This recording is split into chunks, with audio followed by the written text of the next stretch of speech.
हाय, मैं हूं अपूर्व शेठ और आज हम बात करेंगे इंडिया बुल्स ग्रुप के बारे में। जी हाँ दोस्तों, आज इंडिया बुल्स ग्रुप के सारे ही स्टॉक्स में काफी बड़ा करेक्शन आया है और इसके पीछे की क्या रीजंस है और अब इन्वेस्टर्स को क्या करना चाहिए, आज के इस वीडियो में हम इस बात पे डिस्कस करेंगे। तो चलिए आज का ये वीडियो शुरू करते हैं। तो सबसे पहले आज की जो लेटेस्ट डेवलपमेंट हुई है उसके बारे में बात करते हैं, जो कि है कि एनफोर्समेंट डायरेक्टरेट ने इंडिया बुल्स फाइनेंस सेंटर में, जहां पे इंडिया बुल्स ग्रुप की कंपनीज स्थित है, वहां पे रेड्स कंडक्ट की थी along with enforcement directorate Mumbai and enforcement directorate Delhi. अब एनफोर्समेंट डायरेक्टरेट में prevention of money laundering act 2002 के तहत इंडिया बुल्स हाउसिंग और उसके जो प्रमोटर है यानी कि समीर गहलोत जी है, उनके खिलाफ एक कंप्लेन आई थी और इसी कंप्लेन के एक्शन को लेकर के ये रेड्स कंडक्ट की गई है। तो जो कंप्लेन थी पालघर में रिकॉर्ड की गई थी और इस कंप्लेन में ये कहा गया है कि कंपनी ने जो लोन्स लिए थे उन लोन्स के पैसे को कंपनी ने शेयर प्राइस बढ़ाने के लिए यूज किए, जो कि एक गलत उपयोग था। और इसके बाद शेयर प्राइस बढ़ाने के बाद कंपनी ने ये पैसे इलीगल तरीके से ट्रांसफर कर दिए in favour of private owners और प्राइवेट पीपल।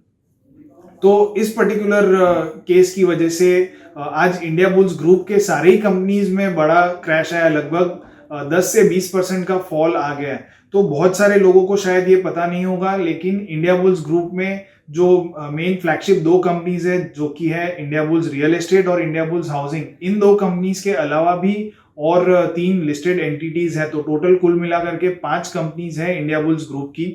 सबसे पहली इंडिया बुल्स हाउसिंग फाइनेंस, जो कि आज 11% नीचे थी। इंडिया बुल्स रियल एस्टेट आज लगभग 14% नीचे बंद हुआ।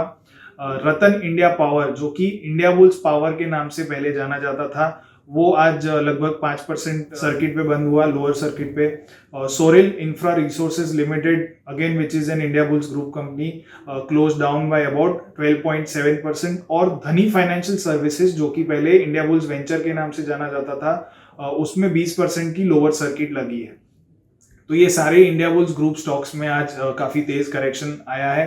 अब हम बात करते हैं कि जो रिटेल शेयर होल्डर्स है उन्हें क्या करना चाहिए, what should investors do in such a scenario.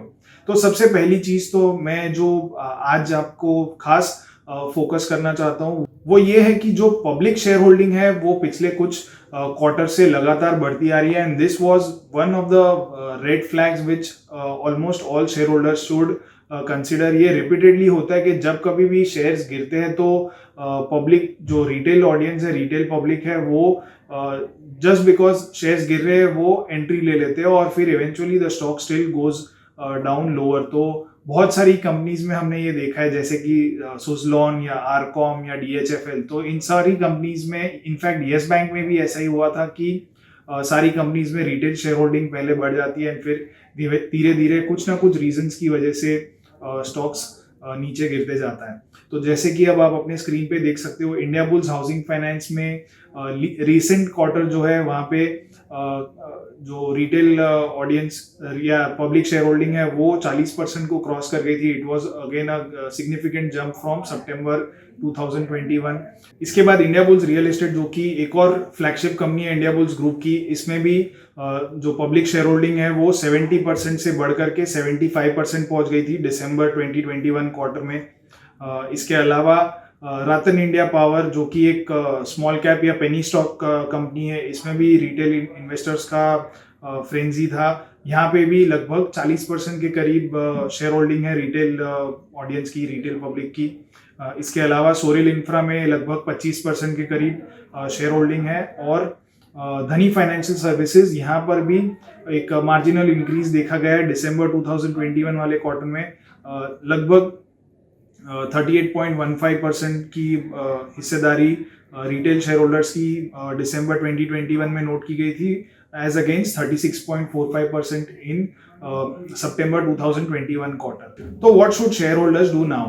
तो जैसे कि मैंने बताया कि जो रिटेल शेयर होल्डिंग है वो काफी कुछ क्वार्टर से बढ़ती आ रही है, लगातार बढ़ती आ रही है, and this is a warning sign, this is a red flag. ये चीज सेम चीज हमने येस बैंक वाले एक वीडियो में भी हमने डिस्कस की थी कि जहाँ पे रिटेल शेयर होल्डिंग लगातार बढ़ती जा रही थी, and that was one red flag. तो सिमिलरली इंडिया बुल्स ग्रुप में भी यही चीज देखी जा रही है।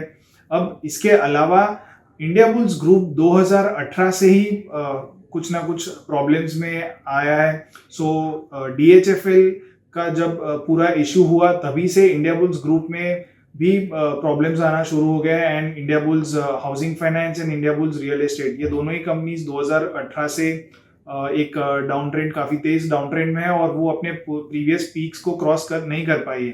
तो what I recommend shareholders to do now is to first look at these red flags and इसके अलावा प्राइस एक्शन पे भी खास ध्यान दीजिए। आपको प्राइस एक्शन भी काफी अच्छा खासा अंदाजा दे सकता है। सो मैंने अपने एक डाउ थियरी वाले वीडियो में ये बात कही थी कि when a stock is forming lower tops and lower bottoms, that means that it is in a downtrend। तो अगर आप एक इन्वेस्टर हो, शॉर्ट टू मीडियम टर्म में अगर आप ट्रेडिंग करना चाहते हो, इन्वेस्टमेंट करना चाहते हो, तो आपको ये जो lower top lower bottom formation वाले स्टॉक्स है उससे दूर रहना चाहिए। और इसके साथ साथ आप सैमको की स्टॉक रेटिंग्स भी यूज कर सकते हो।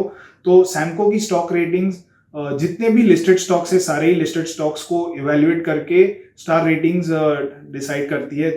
सो star ratings will help you avoid stocks with bad fundamentals. तो that's all in this video. अगर आपको हमारा ये वीडियो पसंद आया तो हमारी चैनल को जरूर सब्सक्राइब कीजिए और आगे भी और लोगों के साथ शेयर कीजिए। Thank you.